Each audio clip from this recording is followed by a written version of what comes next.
मान लो हम वेबसाइट पे अपने YouTube चैनल का लिंक दिखाना चाहते हैं। अभी तो लिंक ऐसा दिख रहा है, पर हम चाहते हैं कि वो ऐसा दिखे। तो चलो CSS कोड लिखना शुरू करते हैं और सबसे पहले लगाते हैं बैकग्राउंड कलर। हमारे लिखे CSS कोड के अलावा ब्राउज़र कुछ CSS अपने पास से भी अप्लाई करता है। ब्राउज़र एंकर एलिमेंट पे अपनी तरफ से ये CSS लगा रहा है। इसी वजह से लिंक ब्लू दिख रहा है और टेक्स्ट के नीचे अंडरलाइन दिख रही है।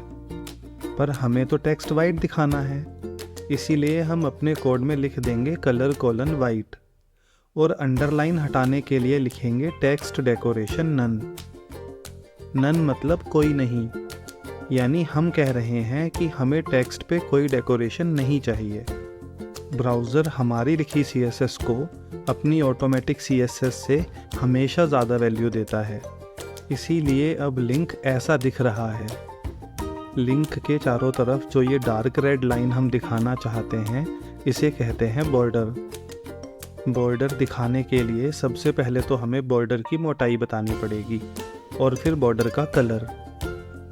पर बस इतना लिखने से बॉर्डर नहीं दिखेगा, एक प्रॉपर्टी और ऐड करनी पड़ेगी, वो है बॉर्डर स्टाइल। बॉर्डर स्टाइल बताता है कि बॉर्डर की लाइंस कैसी होंगी। अगर बॉर्डर स्टाइल डॉटेड लिखेंगे तो बॉर्डर ऐसा दिखेगा, अगर डैश्ड लिखेंगे तो ऐसा दिखेगा, पर सबसे ज़्यादा यूज़ होता है बॉर्डर स्टाइल सॉलिड, जो कि ऐसा दिखता है। हमें भी सॉलिड बॉर्डर ही यूज़ करना है। अब हमारा लिंक कुछ ऐसा दिख रहा है, पर बॉर्डर देने का एक शॉर्टकट तरीका भी है। हमें लिखना होगा बॉर्डर कोलन बॉर्डर का साइज़, फिर स्पेस दे के बॉर्डर का स्टाइल और फिर एक और स्पेस दे के बॉर्डर का कलर। जो काम ये तीनों लाइंस करेंगी वही काम ये अकेली लाइन करेगी, यानी अब हम इन लाइंस को हटा सकते हैं। बॉर्डर के कोने गोल करने के लिए हम यूज़ करेंगे border radius property. Border radius की वैल्यू आप जितना बढ़ाते जाओगे, कोने उतने ज़्यादा गोल होते जाएंगे। हमारे डिज़ाइन के हिसाब से 5 पिक्सल का बॉर्डर रेडियस सही लग रहा है।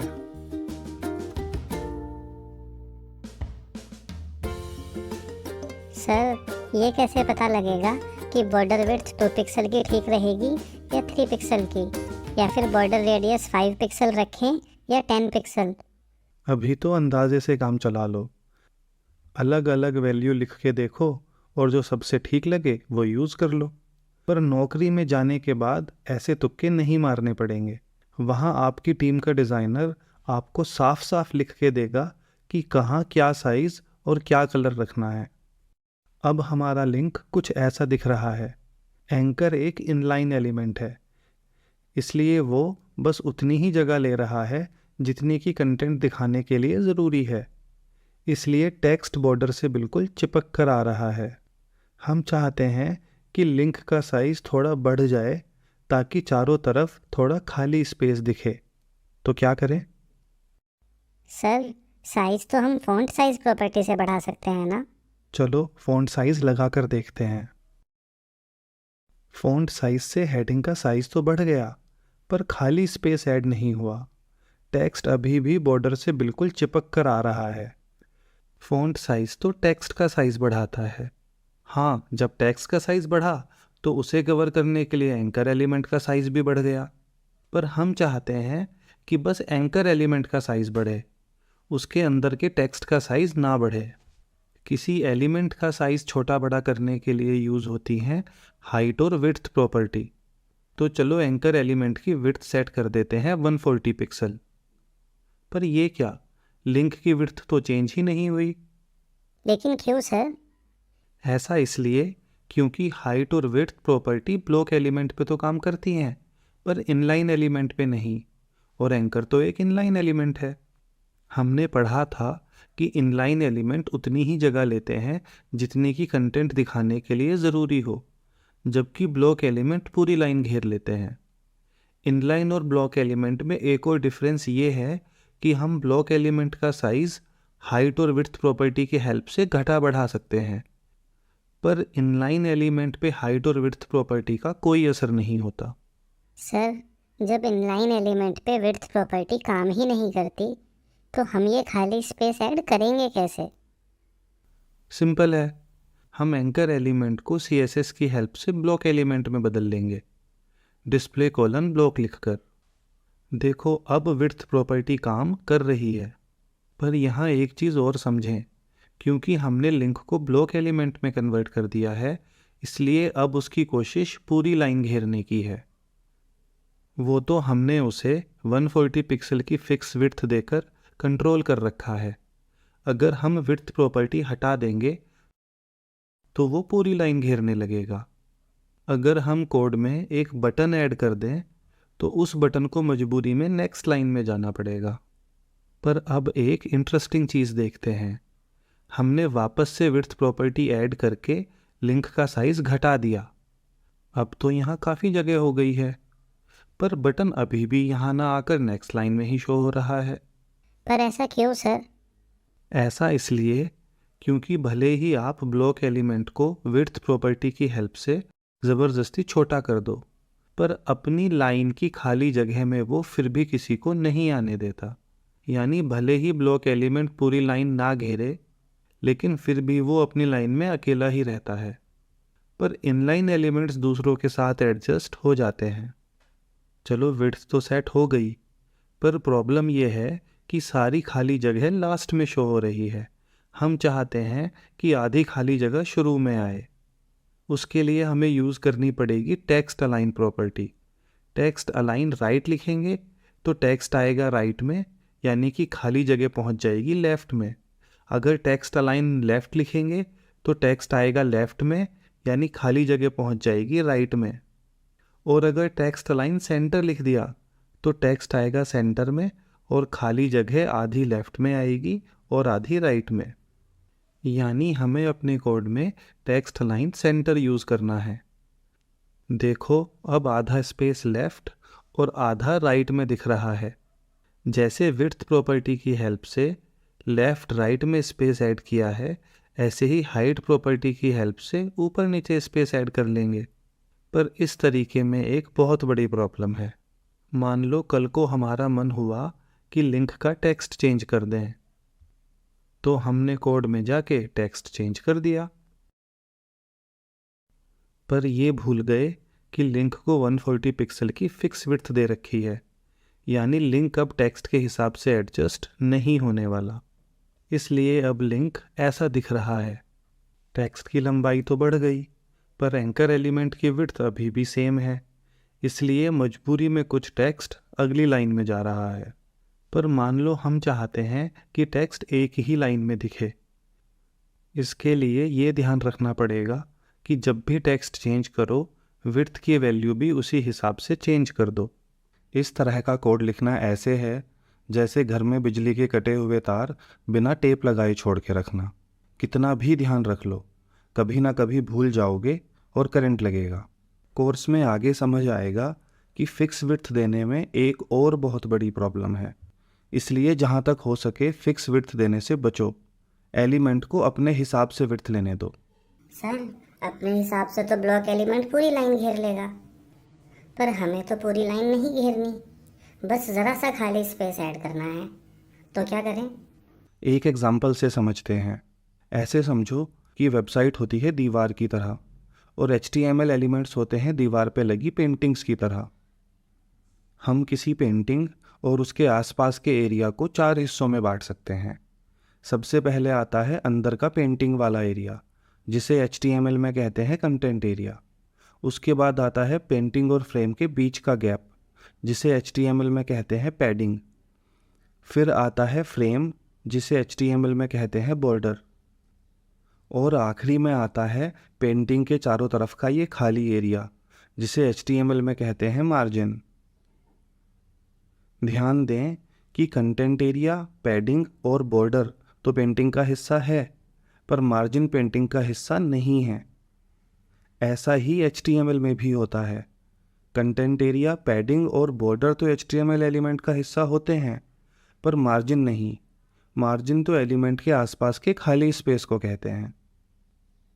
अब अगर हम वापस अपने लिंक की बात करें तो ये हो गया कंटेंट एरिया और ये बॉर्डर, कंटेंट और बॉर्डर के बीच के गैप को क्या कहते हैं? Sir padding. यानी अगर टेक्स्ट और बॉर्डर के बीच में थोड़ी खाली जगह चाहिए तो एलिमेंट पे पैडिंग ऐड करनी पड़ेगी। इस साइड की पैडिंग को कहते हैं पैडिंग टॉप, इसे पैडिंग बॉटम, इसे पैडिंग लेफ्ट और इसे पैडिंग राइट। पैडिंग टॉप हम सेट कर देंगे 5 पिक्सल और पैडिंग बॉटम भी 5 पिक्सल। लेफ़्ट और राइट में हमें ज़्यादा जगह खाली चाहिए, इसलिए पैडिंग लेफ़्ट सेट कर देंगे 20 पिक्सल और पैडिंग राइट भी 20 पिक्सल। और हाँ, हमने डिस्प्ले ब्लॉक इसलिए लगाया था ताकि विड्थ प्रॉपर्टी काम करने लगे। जब विड्थ प्रॉपर्टी हटा दी है तो डिस्प्ले ब्लॉक भी हटा देते हैं, और बल्कि अभी के लिए तो ये टेक्स्ट लाइन सेंटर भी हटा देते हैं। जितना हम चाहते थे चारों तरफ उतना स्पेस ऐड हो गया है। ध्यान दें कि हमने पैडिंग और बॉर्डर को तो फिक्स साइज दिया है, पर कंटेंट एरिया को कोई साइज नहीं दिया। कंटेंट एरिया का साइज टेक्स्ट के हिसाब से ऑटोमेटिकली डिसाइड हो रहा है, यानी वो पहले वाली प्रॉब्लम अब नहीं आएगी। टेक्स्ट अब जगह की कमी से दूसरी लाइन में मूव नहीं होगा। अगर हम टेक्स्ट बढ़ाते हैं तो उसे कवर करने के लिए कंटेंट एरिया का साइज भी ऑटोमेटिकली बढ़ जाएगा। ऐसे ही टेक्स्ट घटाओगे तो कंटेंट एरिया का साइज भी घट जाएगा। अच्छा, मान लो हम सारा एम्प्टी स्पेस हेडिंग के शुरू में चाहते हैं, तो क्या करें? सर टेक्स्ट अलाइन राइट लगा देंगे, उससे टेक्स्ट मूव हो जाएगा राइट में और सारा खाली स्पेस पहुंच जाएगा लेफ्ट में। चलो करके देखते हैं। अरे ये क्या, टेक्स्ट तो वहीं का वहीं है। सर पिछली बार तो टेक्स्ट अलाइन काम कर गया था, इस बार क्यों नहीं किया? पिछली बार हमने विड्थ प्रॉपर्टी की हेल्प से कंटेंट एरिया का साइज बढ़ा रखा था, यानी कंटेंट एरिया में खाली जगह थी। अगर खाली जगह है तो टेक्स्ट को राइट, लेफ्ट या सेंटर किया जा सकता है, पर इस बार हमने कंटेंट एरिया को कोई साइज नहीं दिया है। कंटेंट एरिया अपने आप बस उतना साइज ले रहा है जितना टेक्स्ट दिखाने के लिए ज़रूरी है, यानी कंटेंट एरिया में ज़रा सी भी खाली जगह है ही नहीं। और जब खाली जगह ही नहीं है तो टेक्स्ट अलाइन प्रॉपर्टी टेक्स्ट को लेफ्ट राइट मूव करेगी कैसे? सर ये खाली जगह है तो? ये खाली जगह कंटेंट एरिया का हिस्सा नहीं है, ये तो पैडिंग है। टेक्स्ट सिर्फ कंटेंट एरिया के अंदर ही लेफ्ट राइट हो सकता है, वो पैडिंग वाले एरिया में नहीं जाएगा। तो फिर खाली स्पेस को शुरू में मूव करेंगे कैसे? सिंपल है, राइट में स्पेस नहीं चाहिए तो राइट पैडिंग कर दो 0, और लेफ्ट में ज़्यादा स्पेस चाहिए तो लेफ्ट पैडिंग बढ़ा दो। देखो आ गया सारा खाली स्पेस शुरू में। पर ये तो बस समझाने के लिए था, एक कोने में लिखा टेक्स्ट अच्छा तो नहीं लग रहा है, इसीलिए हम वापस पहले वाला कोड ही लिख देते हैं। एक बात और, पैडिंग देने के लिए हमेशा 4 लाइन का कोड लिखना ज़रूरी नहीं है, ये काम एक लाइन में भी किया जा सकता है। एक एग्जाम्पल से समझते हैं। मान लो हम टॉप पैडिंग देना चाहते हैं 5 pixel, bottom 40 pixel, left 20 pixel और राइट 30 पिक्सल। हम पैडिंग कॉलन लिख कर चारों वैल्यू एक ही साथ लिख देंगे। हमेशा शुरुआत की जाती है टॉप पैडिंग से और फिर क्लॉकवाइज डायरेक्शन में आगे बढ़ते जाएंगे, यानी सबसे पहले लिखेंगे टॉप पैडिंग, फिर राइट, फिर बॉटम और फिर लेफ़्ट। पर अक्सर सिमेट्री के हिसाब से टॉप और बॉटम पैडिंग सेम रखी जाती है। ऐसे ही लेफ़्ट और राइट पैडिंग भी सेम रखी जाती है, यानी अगर टॉप पैडिंग 5 पिक्सल है तो बॉटम भी 5 पिक्सल होगी। ऐसे ही लेफ़्ट पैडिंग 20 पिक्सल है तो राइट भी 20 पिक्सल होगी। जब भी ऐसा होगा तो आपको चारों वैल्यू लिखने की ज़रूरत नहीं पड़ेगी। पहले टॉप पैडिंग की वैल्यू लिखो, फिर क्लॉकवाइज आगे बढ़ते हुए राइट पैडिंग की वैल्यू लिखो और बस वहीं रुक जाओ। अगर पैडिंग के आगे बस 2 वैल्यू लिखी हों तो ब्राउज़र समझ जाता है कि पहली वैल्यू टॉप पैडिंग तो है ही, बॉटम पैडिंग भी वो ही है, और दूसरी वैल्यू राइट पैडिंग तो है ही, लेफ़्ट पैडिंग भी वो ही है। बल्कि सिमेट्री के हिसाब से अक्सर ऐसा भी होगा कि चारों तरफ की पैडिंग सेम होगी। ऐसे में आपको पैडिंग के आगे बस एक ही वैल्यू लिखनी है। सिर्फ एक वैल्यू देखकर ब्राउज़र समझ जाएगा कि वही वैल्यू टॉप पैडिंग भी है बॉटम पैडिंग भी, लेफ़्ट भी और राइट भी। यानी हम अपने कोड में इन चारों लाइंस की जगह बस एक ये लाइन भी लिख सकते हैं। देखो, चारों साइड की पैडिंग अभी भी सही दिख रही है। हमें पैडिंग के बारे में एक और ज़रूरी चीज़ पढ़नी है, पर पहले कोड में एक हेडिंग और ऐड कर लेते हैं और उस हेडिंग को ग्रीन बैकग्राउंड दे देते हैं।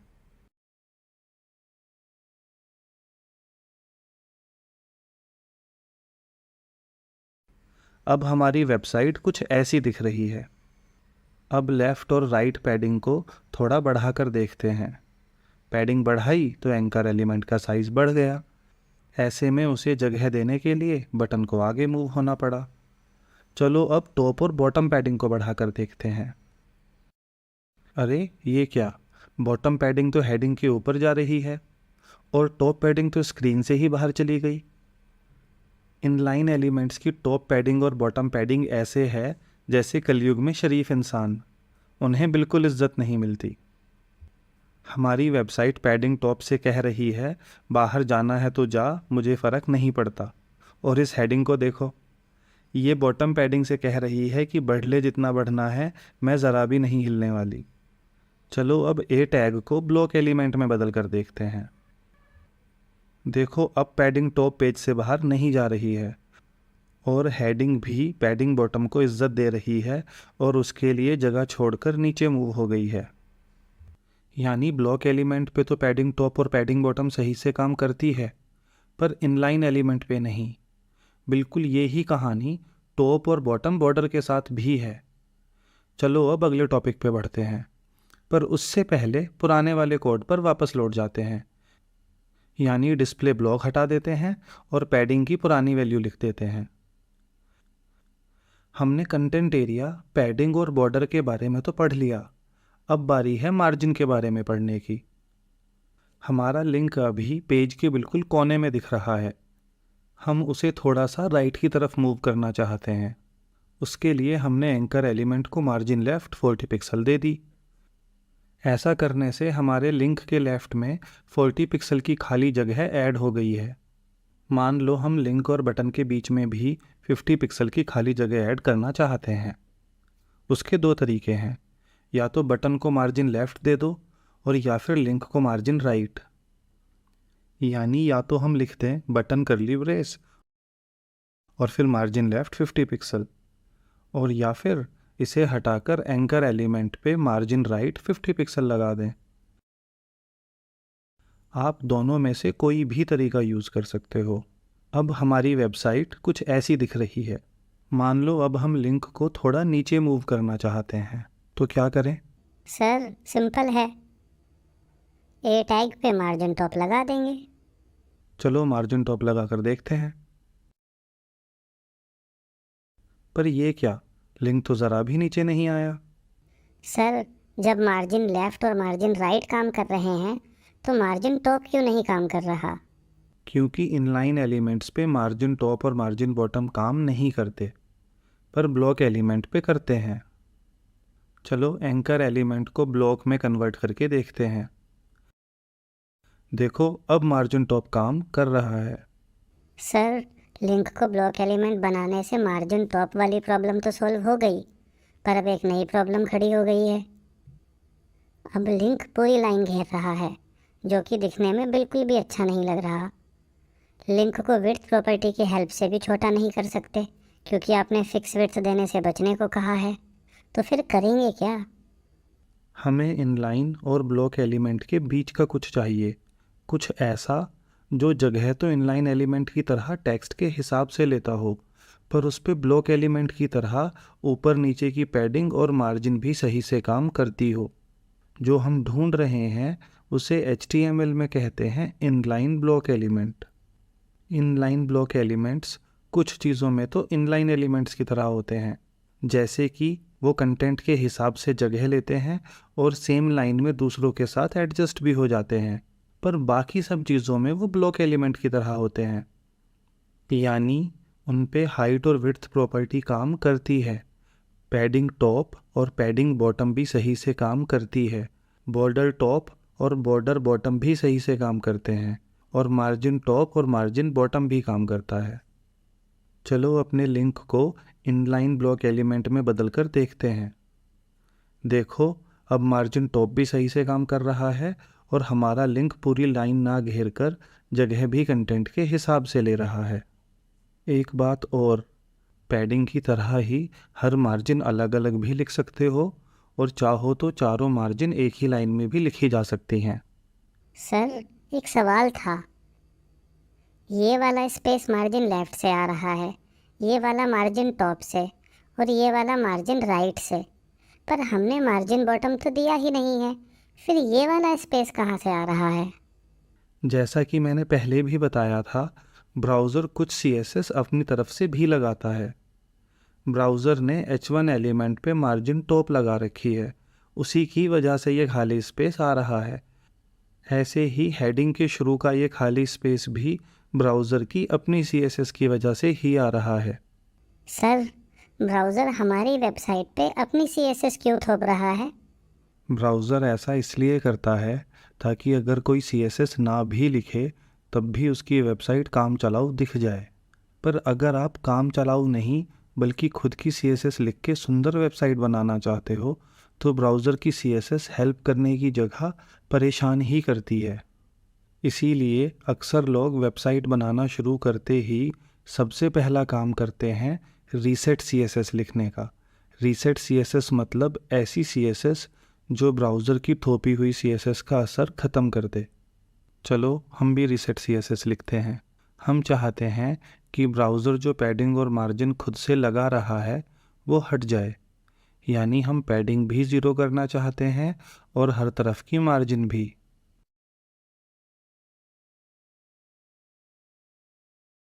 पर सवाल है सेलेक्टर में क्या लिखें।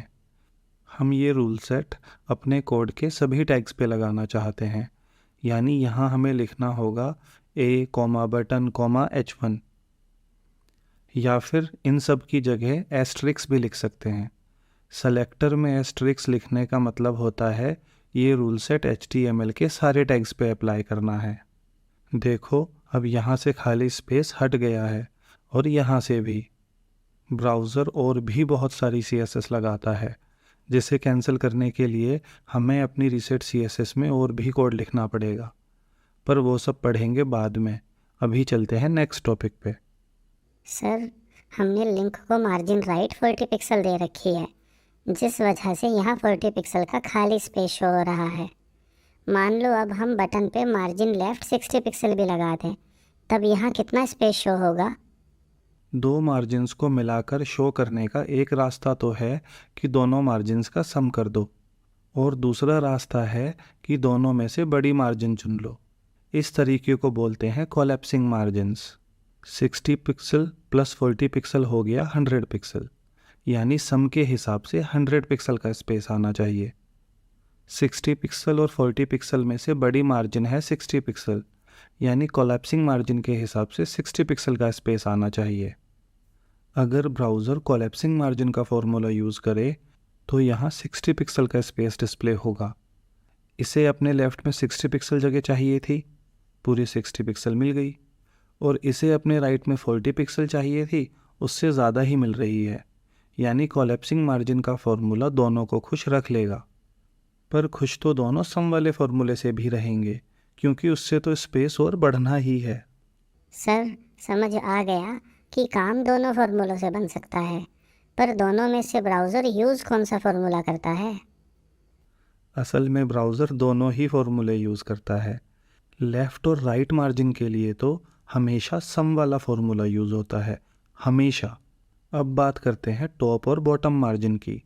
अगर दोनों के दोनों एलिमेंट्स ब्लॉक हैं तब तो कोलैप्सिंग मार्जिन वाला फॉर्मूला यूज़ होगा, पर उसके अलावा हर केस में यहाँ भी सम वाला फॉर्मूला ही लगेगा। चलो देखते हैं कितना समझ आया। मान लो हमने फर्स्ट एलिमेंट को दे दी मार्जिन राइट 70 पिक्सल और दूसरे को मार्जिन लेफ़्ट 30 पिक्सल, तो यहाँ कितना स्पेस आएगा? सर, लेफ़्ट और राइट मार्जिन के केस में तो ज़्यादा दिमाग लगाने की बात ही नहीं है, हमेशा सम वाला फार्मूला यूज़ होगा, यानी कि यहाँ 100 पिक्सल का स्पेस आएगा। Very good. और अगर हम फर्स्ट एलिमेंट को मार्जिन बॉटम 70 पिक्सल दे दें और सेकंड एलिमेंट को मार्जिन टॉप 30 पिक्सल, तब कितना स्पेस आएगा? सर पहले आपको ये बताना पड़ेगा कि एलिमेंट्स हैं किस टाइप के। चलो मान लो दोनों ब्लॉक एलिमेंट्स हैं। सर तब तो कोलैप्सिंग मार्जिन का फॉर्मूला लगेगा और दोनों में से बड़ी मार्जिन चुनी जाएगी, यानी कि यहाँ 70 पिक्सल का स्पेस आएगा। बिल्कुल सही। पर मान लो अगर पहला एलिमेंट इनलाइन ब्लॉक होता तो? सर कोलैप्सिंग मार्जिन के लिए तो दोनों का ब्लॉक एलिमेंट होना ज़रूरी है, इसलिए अब तो सम वाला फॉर्मूला लगेगा, यानी कि यहाँ पे 100 पिक्सल का स्पेस आएगा। Very good. पर अगर पहला एलिमेंट इनलाइन हो तब? सर तब भी सम वाला फॉर्मूला ही तो लगेगा। ये वाला सवाल थोड़ा टेढ़ा था। इनलाइन एलिमेंट्स पे तो मार्जिन बॉटम काम ही नहीं करती है, यानी कि इस मार्जिन को तो भूल ही जाओ। अब बस 30 पिक्सल वाली मार्जिन ही तो बची, और जब एक ही मार्जिन है तो सवाल ही कहाँ उठता है कि सम वाला फॉर्मूला लगेगा या कोलैप्सिंग मार्जिन वाला। यहाँ तो सीधा सीधा 30 पिक्सल का स्पेस आएगा। इस वीडियो में इतना ही, मिलते हैं नेक्स्ट वीडियो में।